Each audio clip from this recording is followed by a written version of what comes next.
la nuit.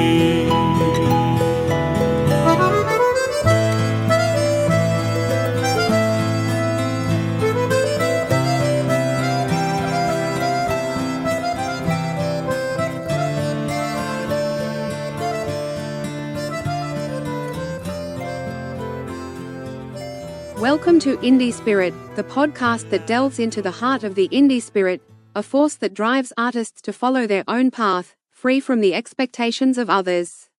In this episode, we spotlight Steff Gruber, a Swiss photographer, filmmaker, and pioneer of the docudrama genre.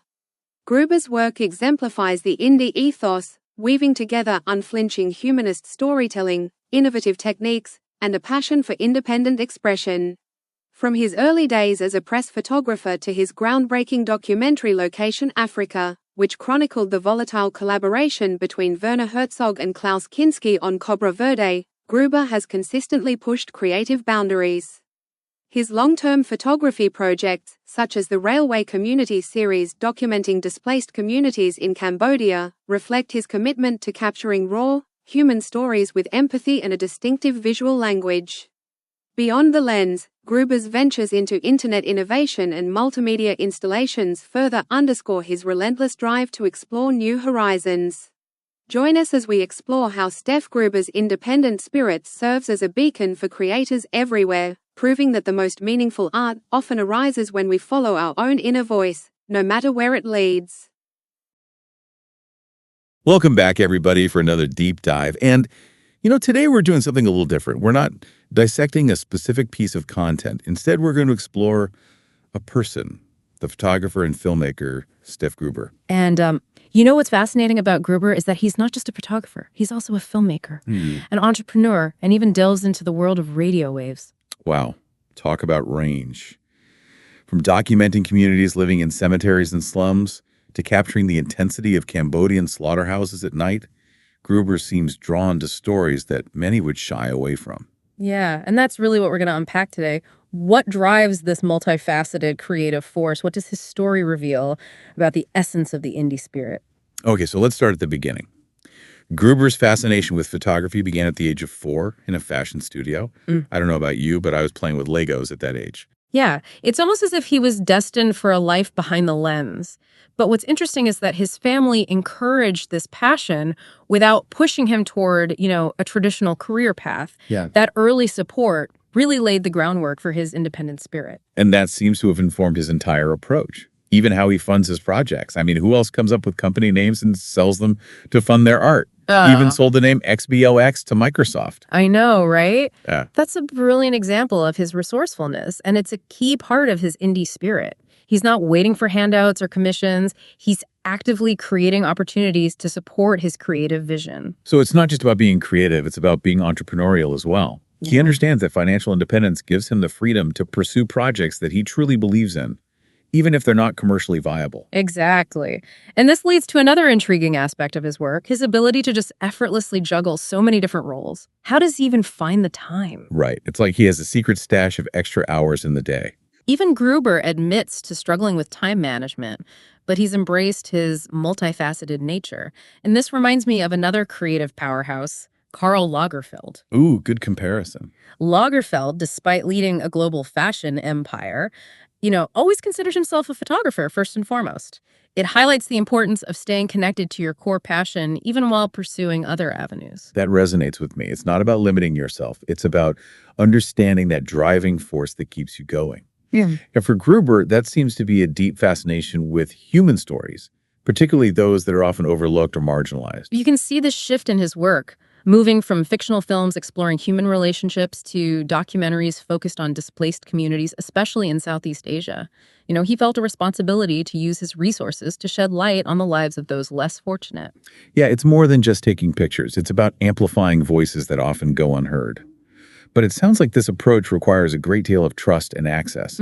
How does he even begin to build those relationships? It's all about immersion and collaboration. He spends extended periods within these communities, working closely with a local team, and that commitment fosters a deep level of trust. And you see that reflected in the stories that he shares, like the one about being robbed in a slum. What happened there? So he was in a densely packed slum, totally engrossed in photographing the community, when his bag with all of his cameras was stolen. You'd expect panic, right? But instead of focusing on the material loss, he was more concerned about his safety and understanding the realities of the situation. That's a pretty grounded reaction considering the circumstances. But what about the cameras? Were they gone for good? This is where it gets interesting. As he's gathering himself, he notices two young girls sitting on a nearby staircase, and they're holding his cameras. They had witnessed the theft and without hesitation retrieved his belongings. That speaks volumes about the trust he built within that community. It's a powerful reminder that human connection can flourish even in the most unexpected places. And it perfectly illustrates the indie spirit that defines Gruber's work. It's not about parachuting in and out. It's about immersing yourself, building genuine connections, and letting those experiences shape your perspective. It's about respecting the communities that you're documenting and understanding that you're a guest in their world. Yeah, it really is a testament to the power of human connection and the idea that genuine engagement can lead to incredible outcomes. And that genuine engagement seems to be at the core of his indie spirit. It's not just about creating art, it's about understanding the context, respecting the subjects, and collaborating with the community. Exactly. And it's important to note that this indie spirit isn't without its challenges, particularly when it comes to funding. Remember, Gruber's photography projects are self-funded, which means he's taking on a significant financial risk to bring these stories to life. That makes his approach even more remarkable. Yeah. Especially when you contrast it with his commercial work, like coming up with company names. Yeah. How does he reconcile those two worlds, the artistic and the entrepreneurial? It's a fascinating balance. On one hand, he's engaging in a very capitalist venture by creating and selling names like XBOX. But on the other hand, he's channeling those earnings into deeply personal, often politically charged art projects that challenge the status quo. So he's not rejecting commercial success outright. He's actually leveraging it to fuel his artistic vision and maintain his independence. That's incredibly savvy. It is, and it really underscores the importance of financial independence for artists, especially those who want to tackle potentially controversial subjects without being beholden to outside interests. It gives him the freedom to pursue his vision without compromise. And speaking of vision, I'm curious about his enduring fascination with Southeast Asia. He's returning to that region, so there must be something about it that deeply resonates with him. Well, if we look back at his early influences, we see a youthful fascination with authors like Graham Greene and Marguerite Duras, writers whose works were immersed in the atmosphere of Southeast Asia.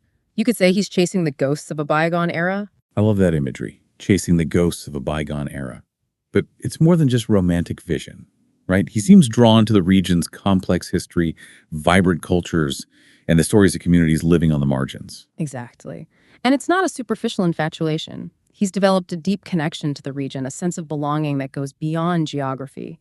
He even compares his comfort level in Phnom Penh to his home city of Zurich, or his residence in the Balearic Islands. So it's a second home for him. Yeah. A place where he can fully immerse himself in his work and connect with the people and stories that resonate with him on a deeper level. But he also seems aware of the romanticized lens through which he initially viewed the region, particularly the complex legacy of colonialism. Oh, he doesn't shy away from those complexities. He acknowledges the historical context and the shadows that still linger. And that nuanced perspective is another crucial aspect of his indie spirit, a commitment to seeking truth even when it challenges his own preconceptions. It's about being open to learning, evolving, and recognizing the multifaceted nature of the world around him. And that openness seems to extend to his creative process as well. Take, for example, the story about smuggling his camera into Transnistria. He was willing to go to extreme lengths to capture the stories that intrigued him. That story perfectly illustrates his dedication and willingness to venture into the unknown. For those unfamiliar, Transnistria is a breakaway state within Moldova, a place frozen in time with a strong Soviet influence, and a reputation for being a bit off the grid. Not exactly a place you'd find on a typical travel itinerary. At what lengths did he have to go to get his camera in? He literally taped his camera to his body, concealing it beneath layers of clothing, hoping to slip through customs unnoticed. It was a risky move, and he admitted to being terrified. But for him, the potential story was worth the risk. That's incredible. Yeah. Talk about dedication to your craft. And that theme of risk-taking also plays out in his documentation of a Cambodian slaughterhouse at night, which sounds like an intense and emotionally challenging experience. That project pushed him to his limits, both physically and emotionally. He and his team were immersed in darkness, the air thick with the stench of blood and the sounds of animals being processed. It was a sensory overload, a glimpse into a world that most people would rather not confront. I can only imagine how intense that must have been. Did his team struggle with the experience as well? Well, his assistant, who happened to be a vegetarian, was so overwhelmed that he nearly quit on the spot. And Gruber himself admitted that it took him weeks to recover, both physically and emotionally. It sounds like a deeply affecting experience, one that stayed with him long after the project was finished. It did. He even developed a temporary aversion to meat after that. But despite the challenges, despite the personal toll he saw it through, he believed those images, those raw and unsettling moments needed to be seen. And that commitment speaks volumes about his dedication to his craft and his indie spirit. It's a powerful reminder that sometimes the most compelling art comes from pushing boundaries, from venturing into the darkness, and from confronting those aspects of life that we often try to avoid. Absolutely. And it's this willingness to confront uncomfortable truth that leads us to another facet of his indie spirit, his constant experimentation and exploration of new techniques and approaches. Lately, he's been delving into the analog versus digital debate, particularly when it comes to image capture and printing. It sounds like he's constantly challenging himself and refining his craft. Yeah. What's driving this exploration? Is it simply a fascination with different mediums, or is there something deeper at play? It goes beyond a simple fascination with technology. His experimentation with analog processes reveals a deep appreciation for the tactile, almost alchemical nature of traditional photography. It's as if he's searching for the soul of the image, regardless of whether it's captured on film or a digital sensor. It's about understanding the nuances of each medium and how those nuances contribute to the final image and the overall artistic expression. And this leads us to another important aspect of his indie spirit, right? His unwavering stance on artistic freedom, especially in the face of the rise of AI. That's a topic he feels very passionately about. He's expressed deep concern about the limitations being imposed on artistic expression, the growing influence of censorship, and the push towards enforced morality in the digital realm. And that's where his indie spirit truly shines, because he's not reliant on grants or commissions. He has the freedom to explore potentially controversial themes without fear of reprisal or having his work stifled. Precisely. He's using his platform, his resources, and his independent spirit to make a powerful statement about the importance of artistic freedom. It's a reminder that artists have a responsibility to push back against censorship, to challenge the status quo, and to stay true to their vision, even when it's difficult or unpopular. Yeah, it's inspiring to see someone so committed to artistic freedom, especially in a world where, creative expression is increasingly coming under pressure. It is, and it brings us back to the core of what we've been exploring today, the essence of the indie spirit. It's not just a label, it's a way of life, a commitment to authenticity, independence, and the pursuit of creative expression no matter the obstacles. So as we wrap up this deep dive into the world of Steff Gruber, what are the key takeaways for you? What can we learn from his unconventional path? Well, his story offers a powerful blueprint for anyone seeking a more creative and fulfilling life. We've seen how he follows his passions even when they lead him off the beaten path, how he embraces resourcefulness and carves his own path to fund his work. And he doesn't just dabble. He immerses himself in his projects, building genuine connections with the communities he photographs and taking the time to understand their stories. Right. He's not afraid to take risks, whether it's physically venturing into unknown territories or emotionally confronting difficult subjects. And throughout it all, he champions artistic freedom, staying true to his vision even when it challenges conventions. It's a reminder that the indie spirit is about more than just doing things your own way. It's about pushing boundaries, challenging norms, and using your creativity to make a statement. Exactly. And that resonates with the idea that the journey itself is just as important as the destination. It's about constantly exploring, experimenting, and evolving both as an artist and as an individual. So what does this all mean for you, the listener? What unconventional paths could you take to support your own creative endeavors? Think about what truly motivates you. What stories you're burning to tell. Are you willing to take risks to challenge yourself and your audience? How can you leverage your own skills and resources to fuel your creative fire? Remember, the indie spirit is not limited to artists. It's a mindset, a way of approaching life with passion, purpose, and an unyielding commitment to your own vision. And as Steff Gruber so brilliantly demonstrates, it's a journey that's open to all of us. So go out there, explore, create, and never stop pushing the boundaries of what's possible. The world needs your unique voice, your unconventional perspective, and your indie spirit. Until next time, keep diving deep.